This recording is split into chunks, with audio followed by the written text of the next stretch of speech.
Loh kula itu karena hidup dengan istri saya sama anak saya. Jadi yang ngurus anak saya sendiri. Jarang kula ngurus saya dalam jarang. Ya, memang saya punya standar pakai kitab-kitab kados hikam. Saya ini merasa hidup di dunia itu sendiri. Saya tak warai la Allah kalau kotar. Imam yang ngarang hikam itu punya resep supaya kamu seneng terus. Liyakil lama tafrahu bihi, mesti yakil lama tahzanu bihi.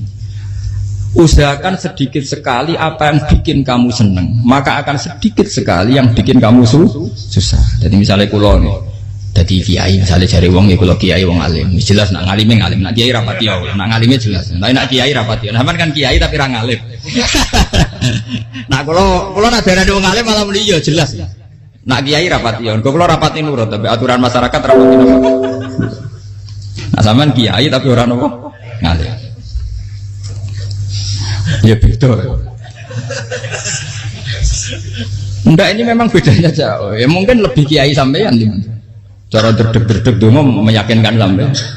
Tapi cara artine dongo piye paham kulo. Lha boten iki nyata, sampe rasa tersinggung. Napa barang-barang napa? Nyata. Nah, kulo sering ditakoki kiai-kiai masalah. Resepnya apa jenenge? Kok jenengan ra tau susah, padahal kita ra tau wiridan, ra tau moho sisip. Resepnya ilmu itu gini kata hikam. Ulama yang kayak hikam itu pernah ngarang kitab tuh saking syukurnya entah saking angkuhnya terserah komentari. Kamu harus yakin bahwa di sisa hidup Anda itu tidak akan maksiat lagi. Sehingga kalau kamu ditakdir maksiat, anggap saja akhiru maksiatin kudirat alika. Anggap itu yang terakhir. Siapa yang menganggap mohal bahwa dia tidak akan dosa sampai mati, berarti menganggap Tuhan itu lemah. Karena cara berpikir kita kan bayangkan hidup itu 40 tahun lagi. Misalnya saya sekarang umur 40, bayang umur kadang 4 tahun meneh. Sampean misalnya umur selawe, bayang selawe tahun meneh. Sehingga menganggap dalam durasi selawe tahun kok orang maksiat kan mohal. Apalagi sampai sudah tahu maksiat itu bakat tempah. Ya maksiat ya kelas-kelasan, nak bikin pacaran. Nak wong iso omah yo nakal, nak sing setengah soleh ya berbau proposal ya sesuai kontaknya DWD. Itu kan urusan masing-masing. Ya itu kan urusan masing. Wae wakisabu ala wa, ngene ora ana sing ro wae wakisabu ala. Ngrobongan wali songo, mbok kangen wali songo, mbok golek selisih wawahu napa alam. Sing roh pangeran piyap, mbok kangen wali, mbok golek selisih margin. Niku pokoke wawahu napa ya, itu kan urusan jenengan mbek pangeran, mboten urusan kula. Tapi tetap saya sebagai ulama mengingatkan, niat itu ditoto. Begini, ulama dulu tuh ngitung hidup itu hanya 2 menit 2 detik, sehingga dia ya gampang saja. Kayak Imam, kayak Kanjeng Nabi itu, ya Rasulullah kenapa tidak menyediakan makan untuk besok? Loh, saya itu tidak yakin, kalau hidup saya sampai besok. Ya sudah begitu cara, ya sudah tenang saja. Kalau sampean kan bayangkan hidup 4 tahun lagi, 5 tahun lagi, sehingga arah mangan ya wedi tenan. Padahal bolak-balik zaman cilik arah mangan tetap wedi. Jadi cara berpikir Nabi itu begitu. Begitu juga cara pikir sahabat, cara pikir ulama-ulama yang waras itu begitu. Loh, saya itu pernah melarat di Jogja, zaman pertama merantau. Itu kalau nanti saya bilang, Gus kok tidak punya beras, tapi apa yakin nak sesuk urip Pak? Kowe butuh mangan sesuk, anak sesuk ijek napa? Cara berpikir ulama itu begitu. Sehingga melihat maksiat juga gitu. Alhamdulillah aku ijek urip 1 detik, 2 detik, 2 menit. Sehingga hidup. Dan itu sudah cukup untuk lafadzkan la ilaha illallah. Makanya kata yang ngarang hikam, betapa murahnya Allah. Surga itu hanya bisa dibeli dengan 2 menit. Karena surga itu senilai la ilaha illallah. Miftahul jannah la ilaha illallah. Itu cukup 1 menit. Berarti surga itu regane mau 1 menit. Dan karena dia nganggap hidup itu 1 menit ke depan, la ilaha illallah, ya sudah. Dia ngitungnya hidup itu per menit. Kalau sampean kan enggak, per 10 tahun, per 20 tahun. Sehingga kriminal betul, cara pandang sampean itu kriminal betul. Sehingga bayang kudu di duwe, kudu di bojo, nak kiai kudu di pengaruh. Nah kalau saya enggak, saya meskipun tidak sehebat itu, tapi mewarisi keilmuan mereka. Jadi misalnya saya jadi ulama, itu bayang dong, di santri mau sitok. Islam pokoknya ke Ahmadiyah ya gitu saja. Ya pokoknya ya sudah gitu. Orang bayang lo santri sing kambinan takwa khusyuk salam tempel demen gelo, demen apa? Lo tanyakan santri-santri saya itu mungkin belum pernah nyuruh istri saya bikin kopi. Bisa dihitung. Karena saya itu sederhana saja. Misalnya saya pergi dari Jogja, ini yang nyata salam. Bayang lo bojo gue semaca gawekno kopi, bukakno lawang malah kecewa. Seperti umumnya orang kan gitu. Semerantau ada bang bojoku nyuambut, digawekno kopi, digodhogno banyu hangat teman, bareng teko bojone wangep kukur-kukur. Karena tarifnya dia ideal, maka mudah kecewa kalau itu tidak terjadi. Nak kula mboten, sebayangno kaya Jogja, bojoku cek uta Islam, nak salat di madhep wulan ya sudah gitu. Pakai standar-standar yang minimalis. Saya dari rumah bangun sampai ngaji ya, pokoknya melek, terus ya sudah nak sholat demadem nopo, mulanya sudah gitu. Andai kan saya pakai standar maksimal, maka akan mudah kecewa. Rasulullah juga begitu. Rasulullah itu ngadepi Sayyidah Aisyah, itu ya begitu ngadepi Hasan Husain. Sehingga tidak ada cerita Nabi mudah kecewa, betul. Karena Nabi bayangkan anak istrinya itu ya minimalis sekali, urusan dunia maksudnya minimalis sekali. Misalnya Nabi pagi-pagi tanya, ya Aisyah apa ada sarapan? Enggak ya Rasulullah, ya idzan asumu, kalau itu saya puasa. Kalau sampean usul-usul lah digekno kopi wong wedok opo, itu kan repot. Muni-muni itibak sunnah Rasul tapi enggak pernah sampean mendekati sunnah napa Rasul. Sehingga ya tenang saja Nabi. Saya tahu alhamdulillah bisa niru dalam gitu-gitu tuh bisa. Makanya ini kiai muda paling enjoy. Banyak kiai-kiai sepuh itu kalau urusan gitu konsultasi Mas. Gus resep apa kain. Niki kula resep ira karep. Sehingga saya tidak pernah bayangkan apa tanggaku seneng aku atau orang ngaji aku kecewa, tidak pernah bayangkan. Sama itu kan makhluk, tidak penting. Kecewa tidak kecewa itu tidak benar. Saya itu orang alim, ngerti ini warido kamat lubi, ora warido kum. Yang tak boleh ridane pengiran, antara ridane sing ngaji, ridane konsumen. Itu apa makhluk tidak penting. Itu harus dilatih. Harus apa? Sehingga orang itu kalau biasa sholat, maksudnya biasa ta'alluq dengan Allah, mesti la'alla katardo, mesti gampang puas. Karena dia iktifak ngalap cukup be Allah Subhanahu wa ta'ala. Saya sebagai manusia juga sering ditangisi istri. Misalnya saya sering ke Jogja sendirian. Nah ninggalan nopo, ninggalan ibu milih pengiran. Misalnya mati ninggalan, ya paling aku mau ngapain nih suaraku. Paling mau nangis gue kegiatan. Bukan apa. Ingin saya bahwa konstitusi ulama itu masih iktimat Allah. Kalau kita kan enggak. Cara berpikir kita ngaji itu ideal sing ono podium, sing ngaji kelaminan takwa kabeh, keturunan kaji kabeh, ndiluk kabeh. Kita akan pakai standar-standar yang dengan asumsi kita. Padahal Nabi zaman sugeng al iman hahuna wa yusiru ila qalbihi sadrihi salah. Iman itu urusan hati. Komitmen sampean be Allah Subhanahu wa taala. Nah ini resepnya. Makanya kata hikam liyakillah ma tafrahu bi. Mesti yakinlah mata selipi. Sedikitlah kamu gembira dengan satu hal, nanti akan sedikit kamu yang kecewa. Artinya misalnya kados kula sebagai ulama seneng kula nu kok ijek iman. Ya nggak kayak orang awam. Ya sudah gitu. Jadi misalnya suatu saat kula jatuh, yang ngaji saya gak seneng jadi kupeding. Wong sing seneng kula bubar kabeh. Kula ora susah, miskola darah bener. Gus saiki jenengan ora seneng. Ya tenang saja. Sing ora seneng ya makhluk ora jelas. Dan status mereka tetap layak durwalayan. Ini harus dilatih. Sehingga Nabi itu ya meskipun beliau itu perang, sahabatnya meninggal, ya tenang saja. Nabi cara berpikir yang meninggal mereka mati syahid, yang masih hidup dianggap berpotensi melakukan kebaikan. Sama tak warai resep-resep dari Rasulullah Shallallahu Alaihi Wasallam. Saya ini sebetulnya memaksa, menjelaskan ini maksa, karena saya inginnya jadi ulama yang kayak umumnya orang. Tidak ideal amat. Tapi saya ditakdir ilmunya itu ideal. Jadi terpaksa saya jelaskan. Tapi kalau perilaku saya tidak akan ideal. Soalnya ngawur. Saake mari Ghafuri pengiran nganggur bolak-balik cerita. Ada seorang wali, karena dia wali itu doa di multazam, ya Allah saya ini minta satu hal. Karena dia wali maka tidak minta uang, tidak minta jabatan, minta engkau takdir saya tidak pernah maksiat. Itu kan bagus sekali. Minta doa ditakdir gak maksiat kan ada. Dari pengiran malah Syafi'i. Fa'ena ada ukufran. Karena tahu maksiat malah sifat ghafurku tak ada kok endi. Gamane pangeran ini sifat ghafurku rak nganggur. Malah tidak ada orang selain Nabi kecuali ditakdir tahu maksiat dan sifat ghafure pangeran efektif. Paham napa? Lah nek sampean kan ghafure mbok nggo kabeh. Dadi karek sadidul iqab.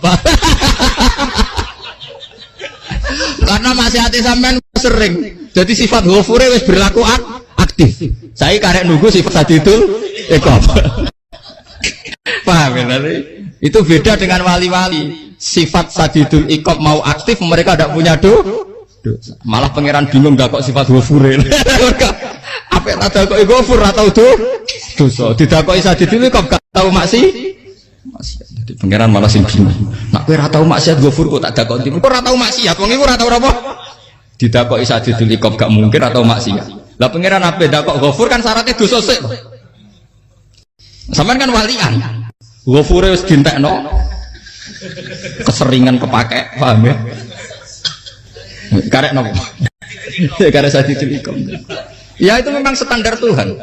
Semua Quran itu kalau menyeritakan gitu. Nabi ibadi anni anal ghafurur rahim. Kawulaku ceritani aku ghafurur rahim. Tapi yo ceritani wa anna adabi wal adabul alim. Jadi Nabi ibadi anni anal ghafurur rahim wa anna adabi wal adabul alim. Kalau Nabi Ibrahim, Nabi Muhammad orang inna rabbaka lasari'ul iqab. Pangeran cepat nyiksane. Tapi wa innahu laghafurur. Jadi dua sifat ini pasti aktif. Dan tentu ulama itu senang sifat ghafur itu ya meskipun aktif, tapi mereka tidak pernah ngambil fasilitas sifat nopo.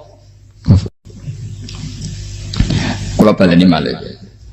Sehingga kayak Sayyidina Umar radhiyallahu anhu ketika beliau pertama jadi khalifah, ini cerita di kitab Hayati Sahabat. Pertama dia jadi khalifah, orang mengira dia akan ngomong hal-hal yang besar, visi besar tentang negara, visi besar tentang izzatil Islam wal muslim.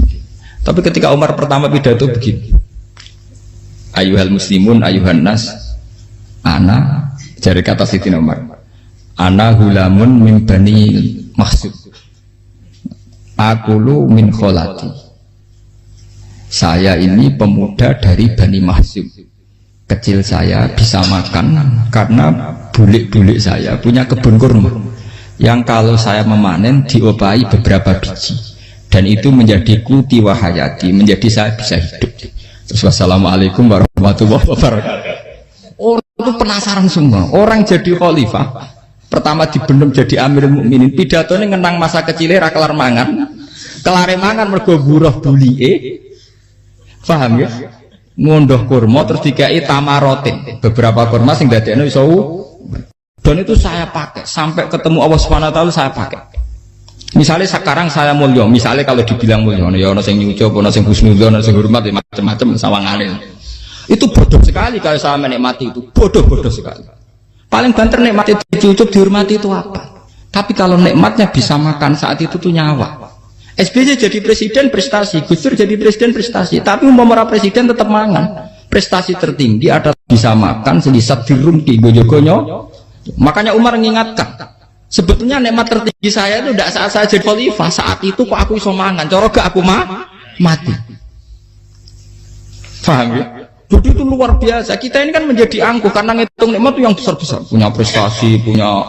Kalau saya enggak, ngitung nikmat itu kelar mangan gak mati, kan gampang.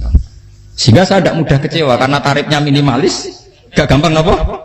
Jadi misalnya kalau kapan-kapan kok berhubung, Gus ini Tuhan rasanya jangan ngeten-ngeten. Oh makhluk itu ya gak apa-apa. Kalau di status kiai kan seakan-akan ngomongnya sakral, seakan-akan mandi. Tapi nak tak status, oh makhluk itu ngomong-ngomong ya sudah kan. Menjadi kan sudah distatuskan sebagai apa? Makhluk. Tentu makhluk statusnya la yadurru wala yanfa. Di sini ini penting. Orang-orang ahli tauhid tentu tidak punya kesusahan. Innalladzina qalu rabbuna wa tsummas taqamu. Mesti tidak ada kesusahan sama sekali. Misalnya ulama-ulama dulu mau mati ya tenang saja. Mati kedua itu mati paling menantang ya, menyenangkan sekali. Karena mati yang seru itu mati zaman Al-Adam. Misalnya saya kelahiran tahun 70. Tahun 40-50 kan belum ada saya. Itu mati yang sejati karena Al-Adam. Kenapa? Al-Adam tidak ada. Mati yang nanti itu mati yang petualangan karena saya mati setelah menyaksikan kekuasaan Allah, setelah husnudzon sama Allah, sehingga mati yang menuruti kerinduan akan ketemu sang kekasih. Makanya Jalaluddin Ar-Rumi ketika mau meninggal dan orang-orang muridnya nangis, dia marah-marah. Hei murid-muridku, betapa bodohnya engkau. Saat kayak ini yang saya tunggu, saya sudah menyesal bersah mbak Allah dat yang tak senang. Aku kecewa waktu makhluk-makhluk koyo kowe. Saiki wis wayahe aku goleki kholik dat sing tak senengi malah mbok tangi. Cek bodone kuwe, saat-saat sing tenteni malah mbok tangi. Betapa aku lamanya menunggu kematian ini. Mergo hidup itu keterpisahanku mbek Allah, kemen ketemu kuwe. Malane Jalaluddin Rumilah yang mengistilahkan mati itu malam pengantin. Makanya fal'an awanus sirok minkum wa awan wisol habibi. Ini saat yang indah karena ketemu dengan berpisah dari makhluk-makhluk yang tidak penting menuju sama habibi kekasihku. Jadi dia misalkan mati itu malam pengantin. Semenjak istilah itu populer sehingga di Jawa orang ngipi jadi nganten takwilane mati. Itu filosofi sufi ya, filosofi apa?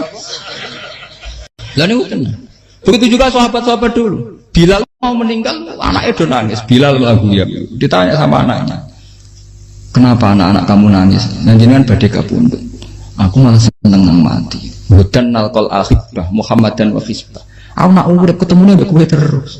Malah nak mati ketemu Nabi Muhammad. Hudan nalqal akhibah Muhammadan wa hisbah. Nah, dengan cara pandang begitu maka hidup itu enjoy saja. Ya saya sebenarnya keberatan pakai kelas ini, keberatan karena saya harus ngulang sampean-sampean. Ya makanya potensi kayak saya tentu mengurangi jadwal ketemu. Makanya saya mohon kalau tidak penting itu jangan sungkan. Anggap saja itu bagian dari hormat saya. Ya minimal sampai misalnya di dua sekretari gue diajan pentolan, nah apa mau kesuwan bareng malah repot. Gue ganggu wong anak peleleran pak. Nah misalnya sampai kepentak kok hukum, uang nak pinter, hukumnya takokan ya ringan, takok kita tanggam paling bisa. Karena pertanyaan yang ringan tentu ya ringan-ringan saja kan. Gak perlu kiai kali sampai rasa GR. Kalau pertanyaannya angel Gus gak ada sing iso jawab. Uang nak ralim tahke, ku pertanyaannya ya ora patimu itu. Iku wis kangelan ngoten. Ini mboten ngenyek tapi padha enak. Padha apa? Makanya kalau latih. Jadi hikam sendiri itu ada manhaj, ada metode. Kalau orang supaya tardo, liyakil lama tafrohudi, yakil lama tahsen. Anak saya itu kalau habis main pulang, itu saya senengnya pol. Istri saya pernah jangan. Gus, anak mulai senengnya di biro-biro, anakku gembleng di rumah. Misalnya terus biasa. Saya terus anakku lo main mulai itu seneng. Biro-biro anakku mulai di rumah. Dipanggil anak saya bapak lu senengnya sak boleh. Biro-biro ada saya manggil bapak. Jadi saya pakai standar minimalis. Saya tidak pernah pakai tarif. Dia anak yang ideal dihormati orang. Mungkin pak anakku sujud nih pangeran, ngerti pentingnya mau tasbih. Makanya anak saya tak namakan tasbih semua. Itu ya sudah selesai. Saya tidak pernah bayangkan anak saya jadi kayak besar dihormati jemput. Mari gampang kecil. Ya sekolah kan Sayyidina Umar. Saya pemuda dari Bani Mahzum. Yang kecilnya bisa makan karena buruh bulikku. Akal tuh tamarot. Wah itu saya baca tuh nangis betul. Betapa hebatnya Sayyidina Umar. Mengingatkan ulang bahwa nikmat tertinggi itu ya makan karena makan kaitannya nyawa. Orang jadi bupati enggak jadi bupati tetap makan. Jadi kalau ngantin saya tarifnya minimalis sekali. Oh, kalau orang sudah makan gitu lah Allah kata tertentu mudah sekali. Tapi kalau sampai tarifnya ideal harus di mobil kudu sangune akeh. Mosok gue mobil gak sangu akeh. Barang gue sangu akeh kudu gue penderek. Mosok kiri lu juga kok tanpa penderek. Nang penderek maju. Mosok ora kena dikeloli jadi malah repot. Akhirnya gue wong ayu. Harus selingkuh dijari sing we. Itu perkara meneh. Wong ruwet nuruti tahapan-tahapan duniawi makanya resep kalau ingin itu kon sholat, maksudnya sholat itu dihayati secara tauhid ya, dihayati secara tauhid. Misalnya inna sholati wa nusuki wa mahyaya wa mamati lillahi rabbil alamin. Itu akan pasti Allah kata pasti mudah melihat alam ini ridho. Ini satu sekelumit ya, di resep orang ulama yang saya meniru beberapa di kitab Hayati Sahabat, di kitab Hikam, dan meniru terutama ini semuanya sanad dari Rasulullah Shallallahu Alaihi Wasallam. Makanya suatu saat Nabi itu kagum. Abdullah bin Mas'ud itu jalan dan dikawal oleh beberapa malaikat. Terus Nabi itu heran.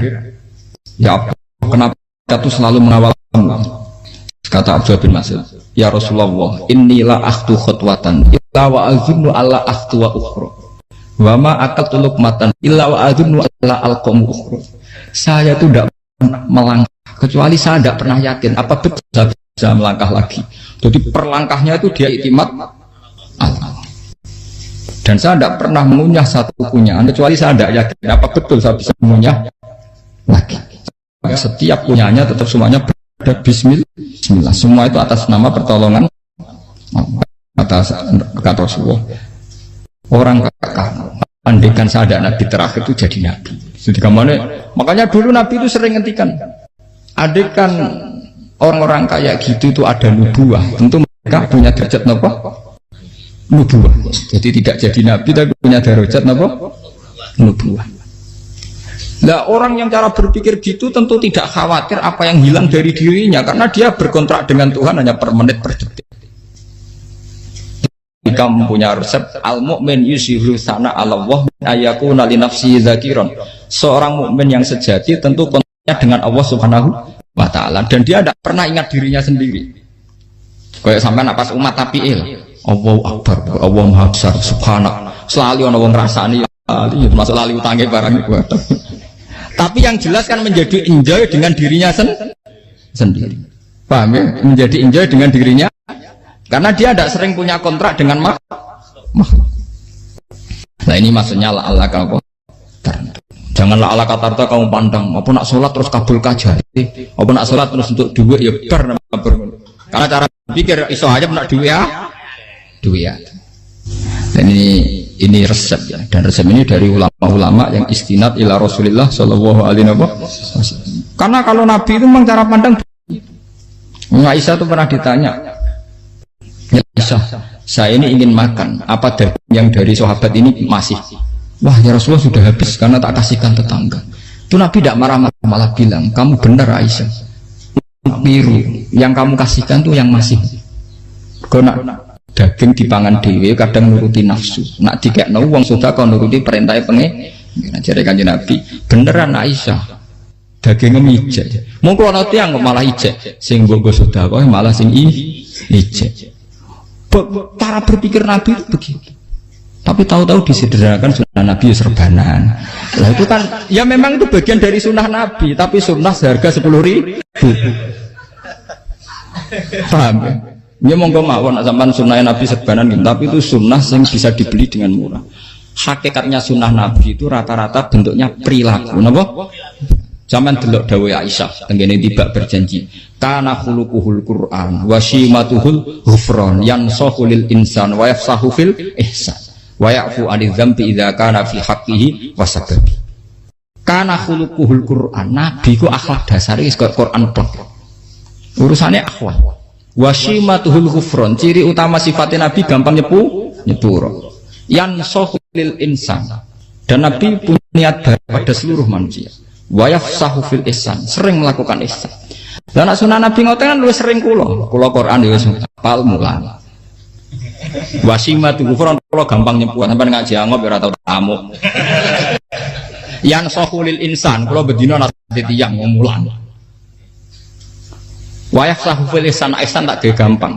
Kula mulai ora tau itu sakmene kudu podium kudu wong dilo ya ora. Pokoke akhir kiamat dia ya madhep mulon ya sudah. Loh itu kan dawuh Aisyah ketika ditanya kaifa kana khuluqu Rasulillah, dan itu semua dijawab oleh ahwal, oleh sebuah perilaku. Tidak ada Aisyah jawab nganggo atribut. Oh Nabi itu serbanan, tidak ada itu. Memang itu sunnah ya, satu itu sunnah kan, jangan salah paham ya. Tapi itu sunnah yang tidak dijawab oleh Aisyah. Sunnah yang sampean jawab sendiri, paham? Aisyah yang istrinya Rasulullah ketika ditanya kaifa kana khuluqu Rasulillah, beliau jawab kana khuluquhul Qur'an wa simatuhul ghufran yansahu lil insan wa yafsahu fil ihsan. Semuanya akhwal wa ya'fu 'anil dzambi idza kana fi haqqihi wa sababi wa idza dia haqqu wa lam yakun li ahadi marra'ahu badihatan haba wa idza ta'ahu al miskinu ajaba yaqulul haqqa walau kana murra wa la yutmiru lil muslimin hisaw waladu. Semuanya itu akhwal, satu perilaku sosial.